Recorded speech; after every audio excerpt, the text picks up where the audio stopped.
Welcome to Gifted Underachievers, the podcast for mid-level creatives with delusional ambitions. In this segment, Pat and James share what they've learned so far. Spoiler alert, have fun. Guess what? What?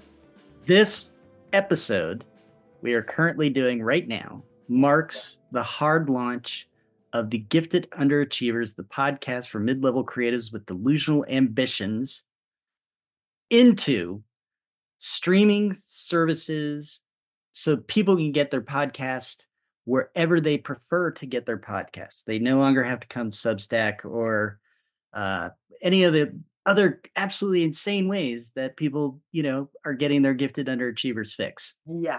Right? Exciting. We're making it easy.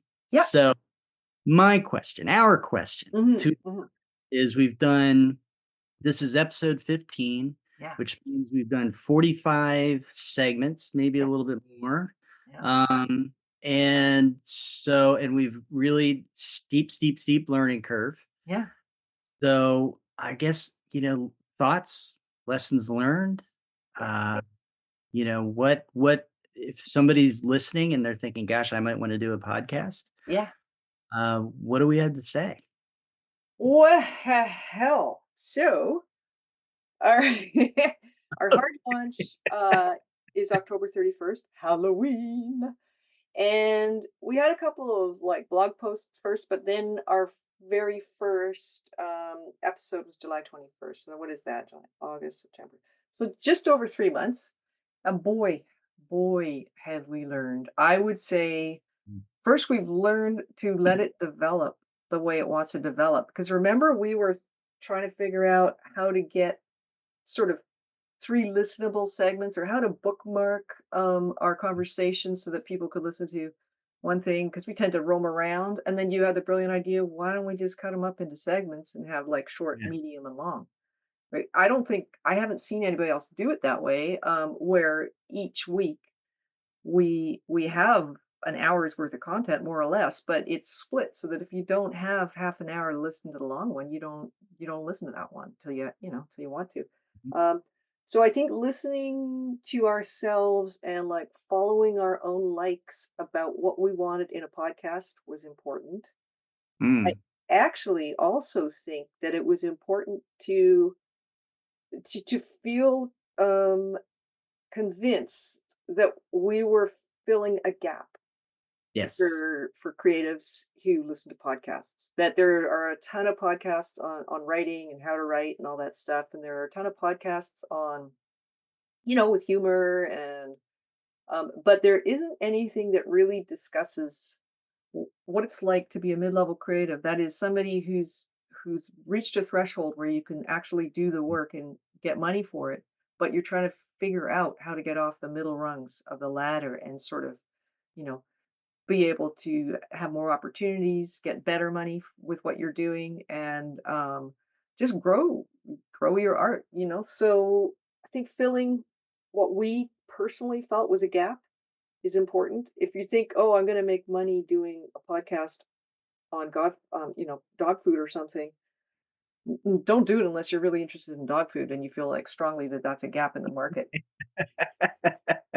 And then the other thing I think, doing a podcast by yourself, well, you get to make all the decisions. I really like that we collaborate Yep. because we can, we can kind of bounce around an idea until it actually turns into something. Whereas if you do stuff yourself, you can end up in this silo, right, or an echo chamber Mhm. of your own voice. And much as I've learned to love my own voice, my mom said I have a really good voice.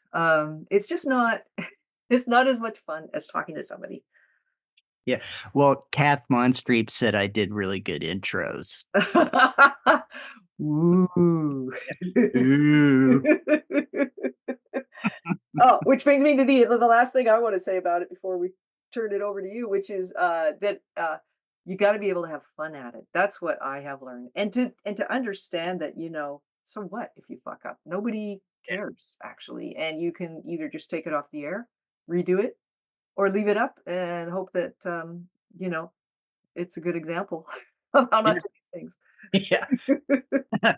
vulnerability builds trust, right? That right? And I knew this guy who, when I was a reporter, um, who, every now and again I would go on TV or the radio because they'd want me to talk about politics or, something like that. And this guy did every week on PBS, right? It wasn't the national PBS, it was our local PBS, but every week he was on this talk show of journalists. Yeah. And you'd see him in the newsroom, and he's just this guy, right? Yeah. A lot of fun, absolutely a lot of fun, but he's this guy. You see him on the show, and he is this delight, Oh, really? this urbane, just wonderful presence, right? And it's like, where does this person come from? And so I said to him, I get really nervous. Why don't you? You're so calm, you're so collected and cool. And he says, if you screw it up, so what?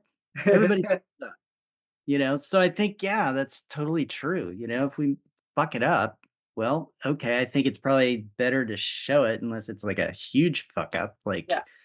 that time I let John Irving get out of the basement. Oh god, yeah, That was a nightmare. that was a bit of a mess. But, anyway, Yeah, yeah. I know. like, Well, yeah, yeah. be willing to make mistakes, be willing to try stuff. Mhm. Um, Absolutely, you've got to have the passion for it. We came to this because we were looking for this podcast and it didn't exist, so we decided to make it. Yeah. So if you're out there looking for a podcast that doesn't exist, or a book that doesn't exist, or a painting that doesn't exist, then that's your sign that it's up to you to make it. Cool, cool. Obviously, if you have qualms about the person you're going to co-host with, then maybe you need to rethink that. You and I are good buddies. We live about 3,000 miles apart, but it doesn't feel like there's 3,000 miles between us. We have a lot of fun Yeah. and we laugh a lot and we enjoy that. So I think that's, real. Um, we share the workload. There's nobody who's the, suffering Susan or, Nancy no mates.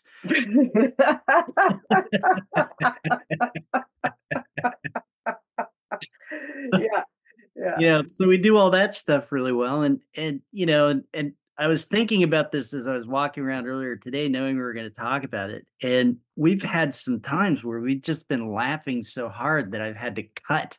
We were laughing, because it was just too much. And I thought, God, when we do a year, we should just put out like some segment of just the funniest shit that we've done, because I feel like we've done some really funny shit, right? And and so it's just, yeah, approaching it with that sense of fun has been great, and no stress. Like, there's nobody saying this has to be perfect and it's got to sell to a billion people and it's got to do this, it's got to do that, and we're gonna come down on you with a ton of hammers. Yeah, No, it's like we have a good time and we yeah, enjoy it. yeah, So doing it because we want to do it. So yeah, yeah, that's big. And I think as far as so it sounds like we think everything's gone right, but there's lots of stuff where the first couple of I don't know, maybe the first couple of months, we're looking at the stats going, ooh, maybe we shouldn't be looking at these stats until we hard launch. Because, I mean, we're kind of hard to find. But I think it's doesn't really matter how fast something grows. If you enjoy doing it, it's like, it'll happen whenever it happens. And I always did want to have a radio show where we talk about books and I mhm. also, always wanted, like a West Highland Terrier, so, we'll see. Those are paired in my mind for some reason. We'll see if that happens, but I Yeah. have a really fat cat, so I can't get a dog. Well, they might get along. I think absolutely, yeah. We have big delusional ambitions for this podcast, to be sure. Yeah. I don't think we've yet done a deep dive into the truly delusional ambitions of the podcast. Oh, you're But right. You're right. but we'll save that for later because Yeah. that sounds fun. Um, but yeah, it was two people at first. Like, we've created this out of absolutely nothing. There was Yeah. nothing but thin air that existed before this. And now we have subscribers, a good number. We're not going to get into the specifics yet, and we've got lots and lots and lots and lots and lots of downloads. Yeah. That's going really well, and it's getting bigger and bigger and bigger. And the other nifty piece is I think we're both learning a lot about marketing, Oh, yeah, and good one. that is never a bad thing. Yeah, Uh, yeah, you know, and we set goals like a week ago. We said we want to hit this number of downloads. Like we finally decided what is the metric we actually should be paying attention to. yeah, And then we started to say, we want to see, hit a certain number of downloads this week. yeah, And that created the impetus to figure out the marketing approaches that actually achieve that. And yeah, so that's really cool yeah. learning. And that's And I part of always take it one download at a time, if we're at X and we wanna hit Y, well, I'm gonna post on this, and then I'm gonna tell that person, I'm gonna put a bookmark here. I put a sticker up at Whistler, by the way. Oh, good, 2 good. Yeah. stickers. Yeah, yeah. And the guerrilla marketing has been a ton of fun. You've been having a blast. Okay, so the pros are, I think we can narrow it down. If you wanna do a podcast, things we've learned in the first 3 months before our hard launch or fill a gap you wanna get filled. If you're doing it with somebody, find somebody you really get along with. Our work ethics vibe as well, which is why no one person does more of the work. You know, those class assignments where there's 5 people and there's like one person doing 90% of it and the rest are just, we don't have that going on. So I don't know how you can tell that that's happening, but to be fair, James and I did work together for a few years before starting this, doing projects once in a while together for clients, and just the idea that it's all kind of, if it ain't fun, don't do it. Yeah. Amen. Well said. Many spanks. And I still plan to do a Pechakucha. Oh yeah, we got to do the Pechakucha. We've got all kinds of things, lots and lots of exciting things. Thanks for listening to Gifted Underachievers, the podcast for mid-level creatives with delusional ambitions. We'd love to hear how we're doing, so please leave a comment, join our chat page, or send us an email at giftedunderachievers@substack.com. Have an awesome day.